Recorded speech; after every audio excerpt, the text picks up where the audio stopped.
Hello, welcome to my YouTube channel. It's a great honor to have you here. I have so much that I want to talk about that sometimes I get completely lost and I mix it all together, or I'm just completely frozen and don't know what to say and where to start. But for today's video, I decided to talk about meditation because I realized how misconcepted and misunderstood the process is. When we talk about practice of meditation or practicing stillness, we don't necessarily mean only the meditative state. And I've recently had multiple conversations where people were so surprised that during a meditation you also receive downloads and realizations, and you kind of just dip into this pool of consciousness and experience new perspectives and new angles and new sensations, even because the perception, the understanding of meditation is that you don't think that, like, in order to have a successful meditating session, you don't think. And I agree with this statement in the sense that you don't necessarily engage with the thoughts that come into your mind. Also, it depends on the type of meditation, because I think that there are different practices and sometimes there are certain topics or areas of your life when it's simply beneficial to sit with them and to really just turn your attention towards this topic and see what comes out of it. But again, I wouldn't say that it's necessarily engaging or supporting the thoughts or getting involved with them and then spiraling or overthinking. I would say it's simply having an intention and having a certain direction, let's say clarity, and observing how the mind and body gets there and what is the energy of that. How do you feel? And I'm hoping that more people will start meditating, and hopefully this will reach you who might have this perception that meditation is something that means that you cannot think, and that's only when it's successful. And as soon as you feel uncomfortable or you feel interrupted by your own inner processes, that it means that you're not actually meditating, then I really want to encourage you to sit through it, because that is the part of the process. And I would say that any mindfulness techniques and tools are not helpful unless they can be used for the daily life and in the full spectrum of our humanness, which also means that the journey of meditation, the whole process of meditating, not just the meditative state, which is the intention, the certain goal, but the process is literally what is helpful for us in our daily lives, because that is what we experience, right? We, let's say, establish a certain energy, we wake up in a certain mood, and then things start happening, and we easily allow our attention to get caught up in the circumstances and in the events and in the situations, and we let that impact us, and that takes away our peace, our mood, our energy, or whatever we've established in the morning. And the process of meditation is the same.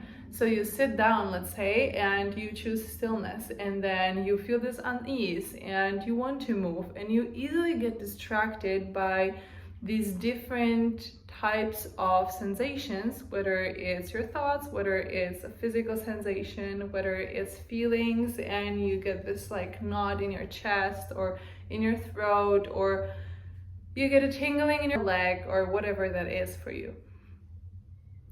It's very important to see this as part of the process, because this is the lesson, this is the learning moment that is teaching your resilience and a certain strength to become independent of all the influences and impulses that are trying to grasp your attention, and instead consciously become aware that this is happening and something is trying to steal your attention and move it in a different direction, and choosing in that very moment that you notice it to return it back to what your intention is for that moment, for that day, for life, essentially.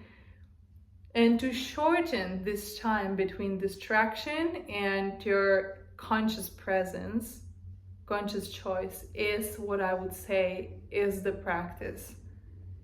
To shorten these moments, because it's never gonna be 100% that we're ever gonna be 100% present. No, we're humans, and there's a lot of distractions in our world, and their intention is to get our attention. So you can see how that is kind of contradictory. So we have to become really resilient and really grounded and more aware in order to be aware of all these influences that are taking our attention away from that which we want to focus on.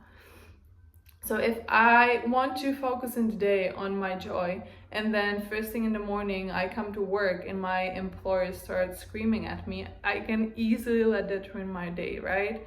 It would be understandable and very easy to let that take away all my power and all control of how I'm gonna go about my day.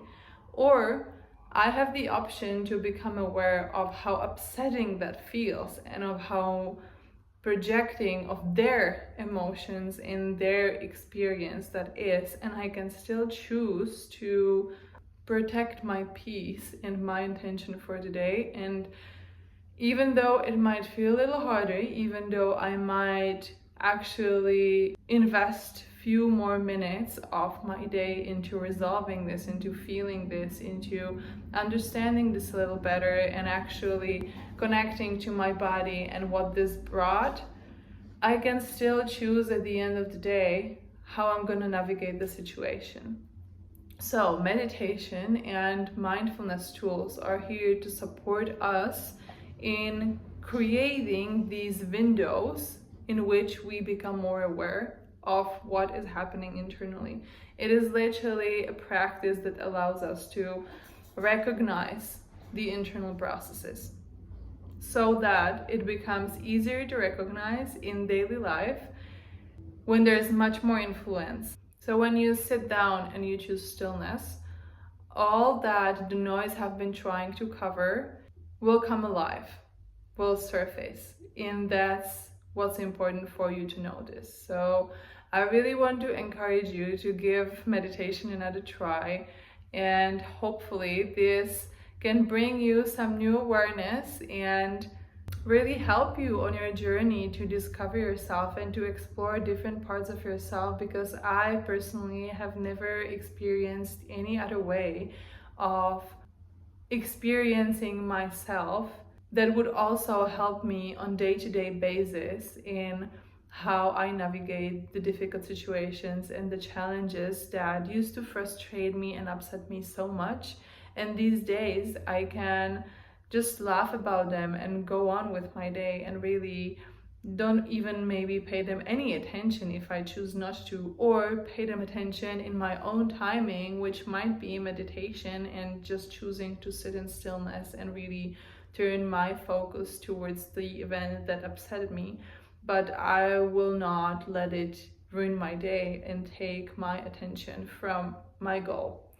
So I hope that this has been helpful, and I also want to bring a beautiful practice to your attention. And this practice, well, it's a technique, it's called Vipassana, which is said to be the original technique of that Buddha taught. And you have the option to use these meditation centers, which are all around the world. They have been built for this purpose, and you have the option of staying for 10 days and really go deep and focus on yourself and explore all that your body is holding but isn't yours. It had been an incredible experience for me, and I carry so much from that experience. So I really want to invite you to take a look at that. Thank you for being here, for listening, and I hope that this video and some of the things that I shared can bring you some value into your life. And let me also remind you that you and how you actually integrate these information into your daily life is what creates the value for you. Sending you much love and blessings.